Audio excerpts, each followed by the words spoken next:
驾！驾！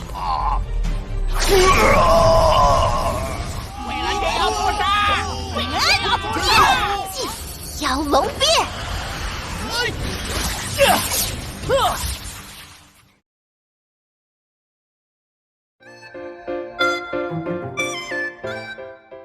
Halo sanak movie semua, apa kabar hari ini? Semoga dalam keadaan baik-baik saja. Kali ini, kita akan kembali melanjutkan cerita dari Donghua Swan Emperor. Yang mana pada pembahasan sebelumnya klan iblis surgawi yang menunggu Wang Fan si Raja Harimau Perak keluar dari hutan iblis surgawi, serta keberhasilan Wang Fan menerobos ke ranah kolam hati roh ungu tahap awal. Sebelum lanjut ke pembahasannya, bagi teman semua yang belum menonton video-video sebelumnya, saya sarankan menontonnya terlebih dahulu agar bisa mengetahui isi alur ceritanya. Serta subscribe channel Sanak Movie dan aktifin lonceng notifikasinya, agar nanti tidak ketinggalan update dan video terbaru yang akan kami bahas. Tak perlu berlama-lama, langsung aja kita masuk ke pembahasannya.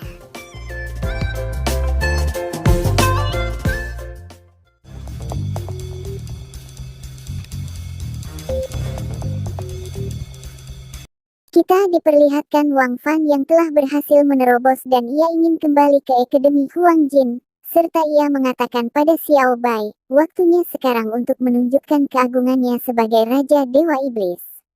Yang mana Xiao Bai memerintahkan binatang iblis yang ada di sekitar sana, untuk menyerang pasukan klan iblis surgawi yang telah menghadang perjalanan mereka. Sekelompok klan iblis surgawi yang menanti kedatangan Wang Fan si Raja Harimau Perak, mereka kaget dikarenakan banyak binatang iblis di sana serta ada Raja Harimau Perak di antara kerumunan binatang iblis itu. Lalu mereka memerintahkan semua pasukannya untuk menghadang Wang Fan si Raja Harimau Perak dikarenakan mereka tahu kalau Raja Harimau Perak mengambil kesempatan ini untuk kabur. Di sini salah satu klan serigala iblis kebingungan dikarenakan ia tidak mengetahui kenapa binatang iblis di sana tiba-tiba menyerang. Lalu ia pun merubah dirinya ke mode serigala emas ungu untuk menghentikan Raja Harimau Perak. Di sini Raja Harimau Perak yang mengetahuinya ia berada di ranah kolam hati roh ungu, walaupun tidak termasuk terdaftar dalam 5 iblis surgawi, tetapi ia dapat menghentikan dekan yang berada di ranah lubang ilahi emas sebelumnya. Kemungkinan juga kekuatan aslinya jauh melebihi itu. Tentunya ia ingin mencoba seberapa kuat serigala emas ungu itu. Dengan serangan itu serigala emas ungu kaget, ia tak menyangka Raja Harimau Perak telah berada di ranah kolam hati roh ungu tahap awal. Tentunya mereka yang mengetahui itu tak akan membiarkan Raja Harimau Perak untuk hidup. 手出击！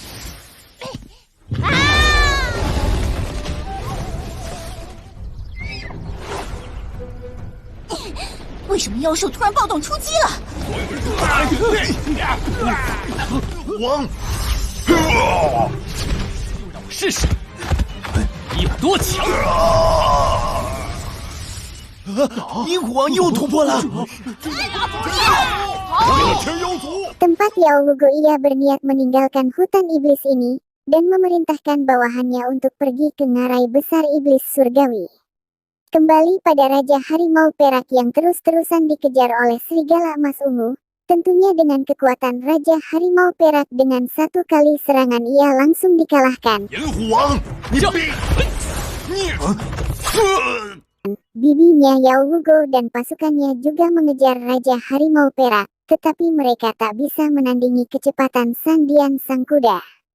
Kembali pada rombongan Yao Wugo yang telah sampai ke ngarai, ternyata tujuan mereka terlebih dahulu pergi ke ngarai untuk menghadang perjalanan Raja Harimau Perak, dikarenakan di situ jalan satu-satu pembatas antara ras iblis dan ras manusia.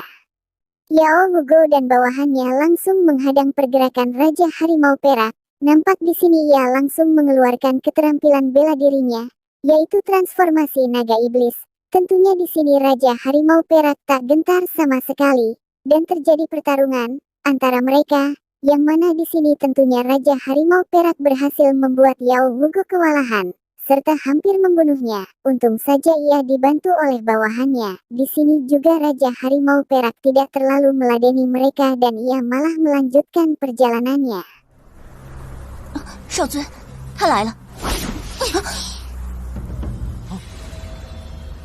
不是。哎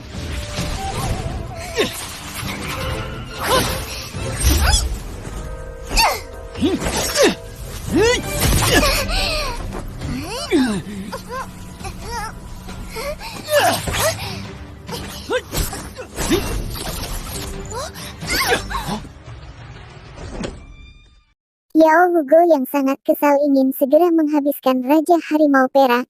Ia pun mengejarnya.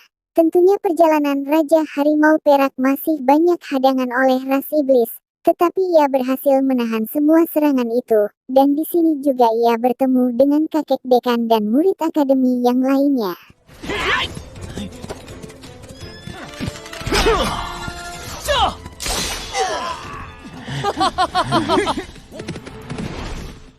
Saat itu juga tetua dari klan iblis surgawi langsung menyerang kakek dekan. Tentunya kakek dekan dengan mudah menghentikan serangan itu.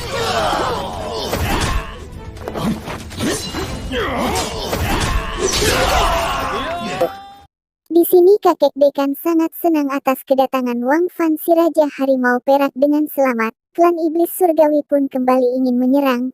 Tetapi dengan kekuatan kakek dekan ia sangat mudah menghentikan penyerangan mereka.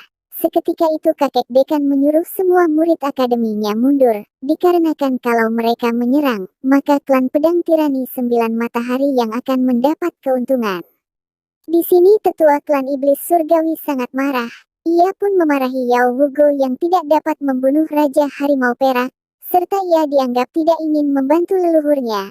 Sepertinya menurut perkiraan admin leluhurnya itu adalah Yao Chenglong yang barusan bangkit, tetapi kebangkitannya dihadang oleh Raja Harimau Perak.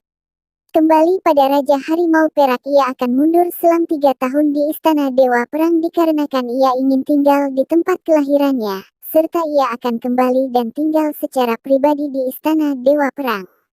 Tempat diperlihatkan pada Raja Harimau Perak yang telah mengganti identitasnya sebagai Wang Fan, serta di sana ada kakek dekan. Di sini kita diperlihatkan barang-barang yang ia dapatkan saat penyerangan yang ia lakukan sebelumnya. Ternyata ia menginginkan kakek dekan untuk mengaktifkan kembali ranah Dewa Bela Diri Emas. Tentunya kakek dekan menyetujui itu, serta ia juga memberikan gigi harimau itu ke wakil dekan Cheng untuk membantunya berkultivasi. Selain itu ia juga memberikan tulang binatang untuk adik Lu. Serta di sana kakek dekan juga mengingatkan Wang Fan agar berhati-hati. 闭关3年，我将亲自坐镇战神宫。可以。妖兽的东西对老院长，我去闭关之后，你自己。如今小白已开启了黄金神窍。 Tempat berpindah pada Wang Fan yang kembali melakukan aktivitasnya sebagai penjaga perpustakaan. Tak lama setelah itu adik Lu pun menghampirinya. Di sini adik Lu mengatakan pada Wang Fan kejadian di ngarai sebelumnya. Tentunya Wang Fan pura-pura tidak mengetahui itu. Jadi kembali mengingatkan pada teman sanak movie semua. Identitas Wang Fan sebagai Raja Harimau Perak hanya kakek dekan dan Gao Zixu yang menyamar jadi Raja Harimau Perak palsu sebelumnya lah yang tahu. Dikarenakan Gao Zixu yang telah terbunuh jadi sekarang hanya kakek dekan saja yang mengetahui dirinya.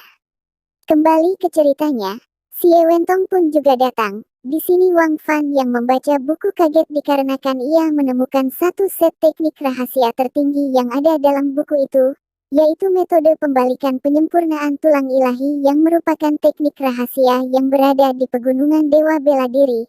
Bagi siapa saja yang belajar teknik itu, dapat mengalahkan 100.000 klan. Mereka sangat senang, serta ingin merahasiakan penemuan berharganya itu. Tetapi di sini Xie Wentong tidak mempercayai teknik itu. Di sini pun Wang Fan menjelaskan padanya yang mana ia mengatakan semakin mudah persyaratannya semakin sulit untuk dilatih. Entah teknik itu benar atau tidaknya, setidaknya mereka harus menjaga rahasia ini. Kalau tidak seluruh Akademi Emas pasti akan mengalami kekacauan. Dan Xie Wentong pun pergi dari sana. Di saat adik Lu menunduk film pun bersambung. 皮和李九任都应战了。武神上山的人都不多吧？谁又知道他是？我在书中藏有一套五神山出土之秘法，得此法。秦贝急着高兴，其实越是难修炼，因为门槛在内，每个字，偏偏就是找不出来。黄金学院都要为此陪葬，这不是夸。哼，我回去了。 Nah, bagaimana keseruan dari ceritanya akan kita bahas pada part selanjutnya. Sebelum itu admin juga berterima kasih pada teman semua yang sudah support sejauh ini. Dan kita tunggu aja kelanjutan ceritanya.